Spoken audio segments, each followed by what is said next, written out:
Baik. Bismillahirrahmanirrahim. Assalamualaikum warahmatullahi wabarakatuh.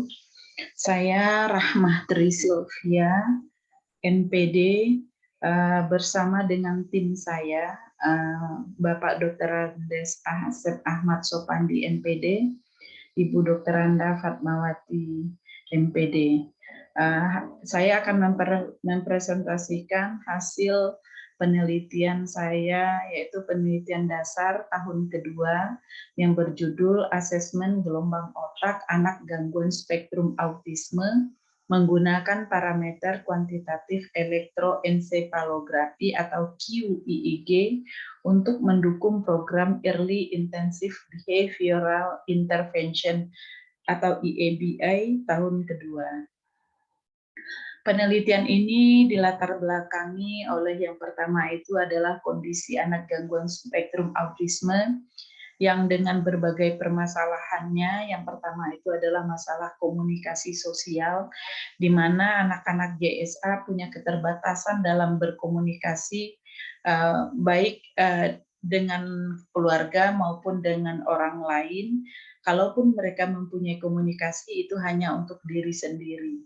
Kemudian permasalahan yang lain adalah masalah perilaku yang repetitif, yang asik dengan dunia sendiri, ada perilaku hiperaktif dan ada perilaku hipoaktif.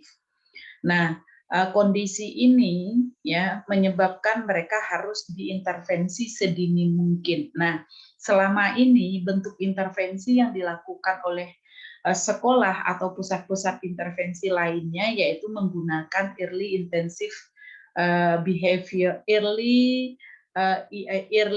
intensive behavior intervention ya.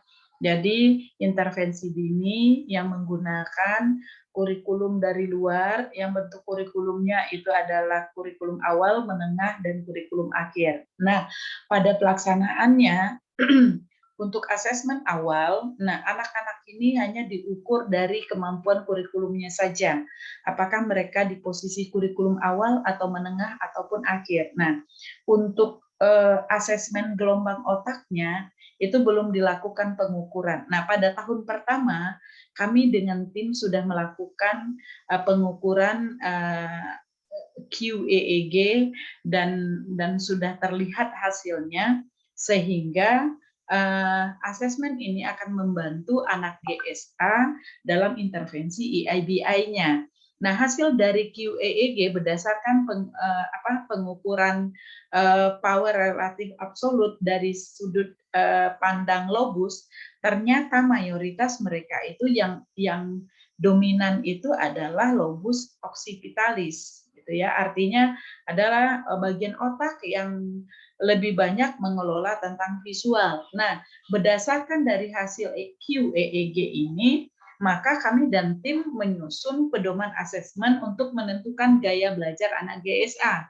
Nah, ketika gaya belajarnya sudah ditentukan, maka ini akan membantu ya proses intervensi menggunakan EIBI, sehingga dalam proses pembelajarannya atau intervensinya nanti sudah berdasarkan dominansi cara belajarnya seperti apa, sehingga guru dapat memberikan intervensi sesuai dengan preferensi gaya belajarnya.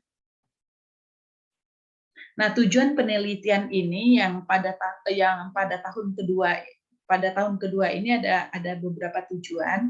Yang pertama, merumuskan draft hipotetik asesmen gaya belajar anak GSA berdasarkan parameter QEEG. Nah, jadi di sini penulis dan tim membentuk bagaimana bentuk rumusan draft hipotetiknya. Nah, sesudah draft hipotetik ini terbentuk, ya, tujuan keduanya itu adalah divalidasi baik konstruksi atau isi, ya. Nah, ini akan divalidasi oleh tenaga ahli pendidikan luar biasa. Kemudian untuk validasi keterbacaan atau masalah penggunaan bahasanya, ini akan divalidasi juga oleh ahli bahasa dan keterlaksanaannya, apakah si asesmen ini mudah dilaksanakan atau tidak, itu kepada beberapa orang guru dan kepala sekolah. Jadi secara keseluruhan ada 6 dari ahli PLB dan 5 orang dari user atau guru dan kepala sekolah. Kemudian sesudah divalidasi, maka instrumen ini diperbaiki. Nah, draft hipotetik tadi diperbaiki sehingga hasilnya adalah pedoman asesmen gaya belajar yang sudah tervalidasi ahli. Nah, selanjutnya pada tujuan penelitian kedua ini, kami dan tim menguji coba lapangan. Nah, uji coba lapangan ini kami ujikan kepada anak-anak yang sudah ikut pada termen pertama, yaitu QEEG, yang sudah artinya yang sudah melakukan QEEG.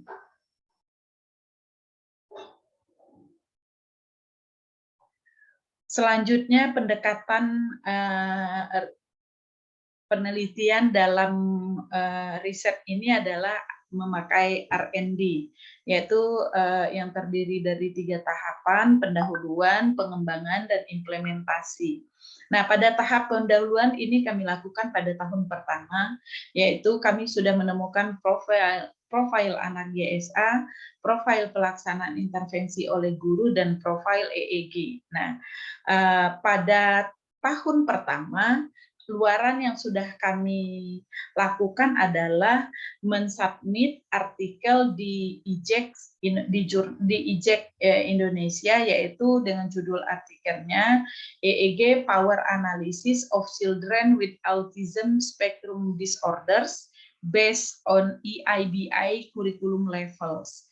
Kemudian kami juga sudah mensubmit artikelnya di IJATSE India dengan judul Comparison of EEG Quantitative Parameters for Student with Autism Spectrum Disorder based on EIBI Duration Program.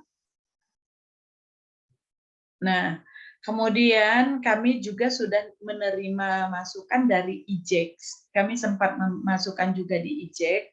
Nah, dari IJEK itu sudah ada reportnya kembali. IJEK mengatakan bahwa perlu perbaikan dari artikel kami yang sudah kami tulis.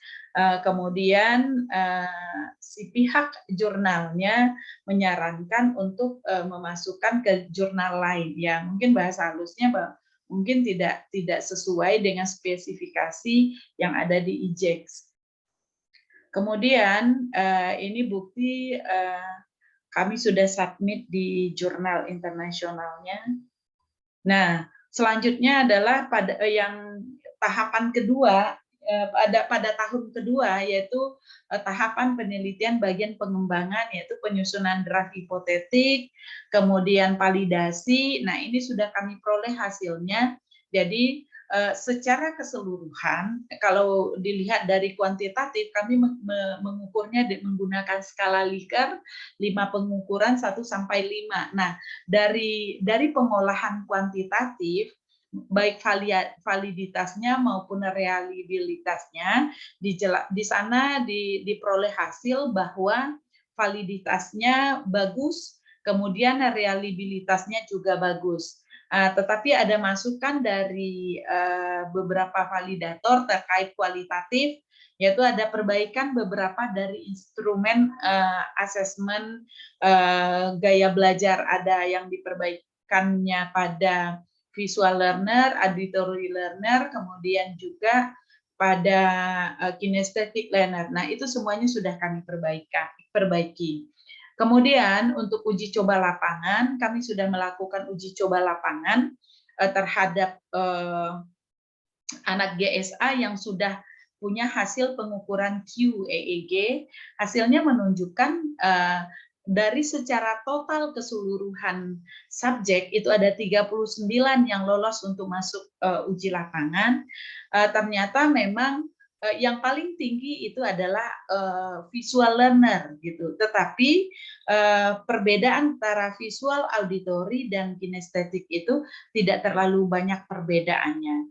Kemudian masing-masing anak walaupun dia visual learner, tetapi dia tetap mempunyai gaya belajar yang lain. Artinya tidak 100% dia visual learner.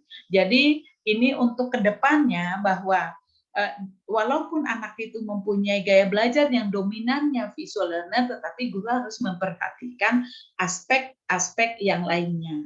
Nah, kemudian sesudah uji lapangan yaitu melakukan diseminasi. Nah, diseminasi yang kami maksudkan di sini adalah menyebarluaskan buku pedoman kepada guru yang mengintervensi anak GSA. Nah, ini adalah proses yang kami lakukan pada tahun kedua. Nah, luarannya yang sudah kami lakukan yang pertama itu adalah menyusun